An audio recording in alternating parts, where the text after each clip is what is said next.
Next பார்த்தீங்கன்னா இபிஏங்கிறது வந்து என்விரான்மெண்டல் பொல்யூஷன் ஏஜென்சி கிடையாது, ப்ரொடெக்ஷன் ஏஜென்சி. ஐயூசிங்கிறது என்ன சொல்கிறாங்க, international union for conservation of nature and natural resources. அடுத்து பார்ப்போம் ஐபிசிசிங்கிறது வந்து international panel for climate change சொல்கிறாங்க. இன்டர்நேஷனல் வராது, intergovernmental panel and climate change. So சரியாக இருக்கிறது வந்து இதுதான். ஓகேங்களா.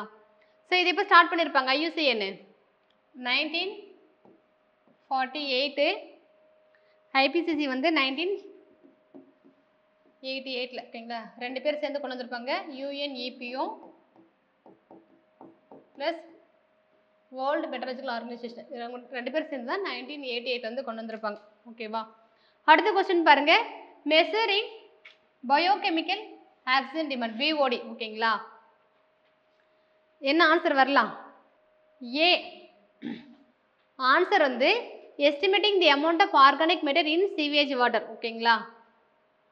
Rachel Carson famous book silent spring. ஓகேங்களா.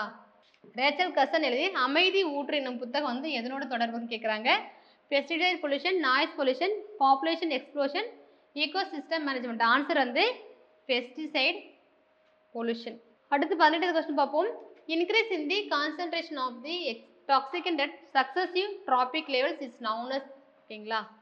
அடுத்தடுத்த உணவூட்ட நிலைகளில் நச்சுப்பொருளின் செறிவு அதிகரித்தல் இவ்வாறு அழைக்கப்படும். ஓகேங்களா. நமக்கு தெரியலையா, புடிச்சை நம்ம பார்த்து இல்லையா, ட்ராபிக் லெவல் 1, ட்ராபிக் லெவல் 2, 3, 4 அப்படின்னு சொல்லிட்டு 4 இருக்குது. ஸோ இங்கே கீழே இருக்கிறவங்க யார்? ப்ரொடியூசரு. இவங்க producer, primary consumer, secondary consumer, treasury consumer சொல்லிட்டு வருவாங்க இல்லையா. ஸோ இப்போது இங்கே பிரைமரியிலேருந்து மேலே போக போக அதோட பொல்யூஷன் லெவல் இன்க்ரீஸ் ஆகிட்டே போகும். ஓகேவா. அது என்னன்னு சொல்லிட்டு கேட்குறாங்க. என்ன வரும்?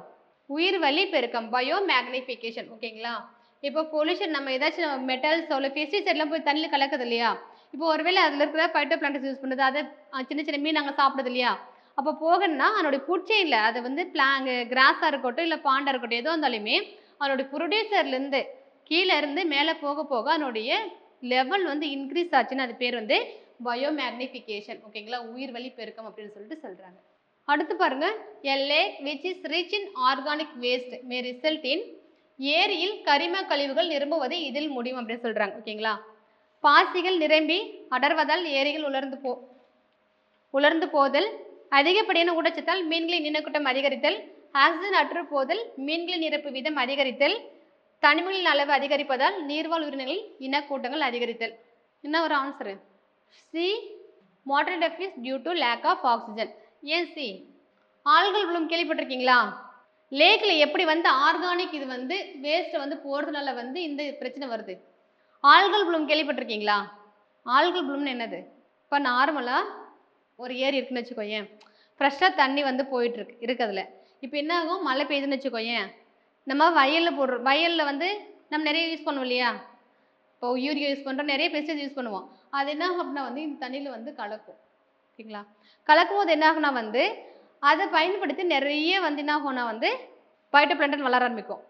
ஒரு கட்டத்தில் அதிகமாகும் போது என்ன ஃபுல்லாக நம்ம பார்த்தீங்கன்னா தண்ணி இங்கே ரொம்ப பழச தண்ணி தேங்கின்னு வச்சுக்கோங்க, இந்த கொலை மறைச்சுன்னு வச்சுக்கோயேன், ஃபுல்லாக மேலே பச்சை பசேன்னு படர்ந்துருக்கும், ஃபுல்லாக ஆல்கேவாக இருக்கும். அது என்ன பண்ணுன்னா மேலே சன்லைட் உள்ளே போகாமல் வந்து தடுக்கும். இன்னொன்று ஆக்சிஜன் போகிறதையும் வந்து தடுக்க ஆரம்பிக்கும். அப்போ என்ன ஆகும், உள்ளே இருக்கிற ஆர்கனைஸ் வந்து ஆக்சிஜன் சப்ளை வந்து குறையும். அப்போ ஆக்சிஜன் இருந்தால் தான் ஒரு உயிர், அது வந்து பிளான்ஸாக இருக்கட்டும் அனிமல்ஸ் இருக்கட்டும், ஆக்சிஜன் வந்து வேணும் உயிர் வளர்க்கு ரெஸ்பிரேஷனுக்கு. அப்போ அது போகிறது குறைச்சி என்ன ஆகும், உள்ளே இருக்கிறதெல்லாம் வந்து இறக்க ஆரம்பிச்சிடும். ஓகேங்களா. ஸோ அதுதான் வந்து சொல்ல வராங்க. அடுத்து பார்ப்போம், the highest DDT concentration in aquatic food chain shall occur in. ஓகேங்களா. நம்ம இன்னும் பயோ மேக்னிஃபிகேஷன் பார்த்தோம் இல்லையா. ஸோ அதே கான்செப்ட் தான் கேட்குறாங்க. நீர் உணவு சங்கிலியில் அதிகபட்ச டிடிடி செறிவு எதில் இருக்கும் அப்படின்னு சொல்லிட்டு கேட்குறாங்க. எதில் இருக்கும்?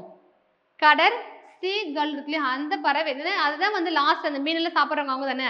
ஸோ அதனுடைய பொல்யூஷன் லெவல் யார்ட்ட அதிகமாக இருக்குது அப்படின்னா வந்து அந்த கடர் பறவை கிட்ட தான் இருக்கும் அப்படின்னு சொல்லிட்டு சொல்கிறாங்க. ஸோ இது எதை பேஸ் பண்ணி சொல்லியிருக்காங்கன்னா பயோ மேக்னிஃபிகேஷன் கான்செப்ட் வச்சு தான் சொல்லியிருக்காங்க. உயிர் வழி பெருக்கம் அதை வச்சு தான் சொல்லியிருக்காங்க. ஓகேவா.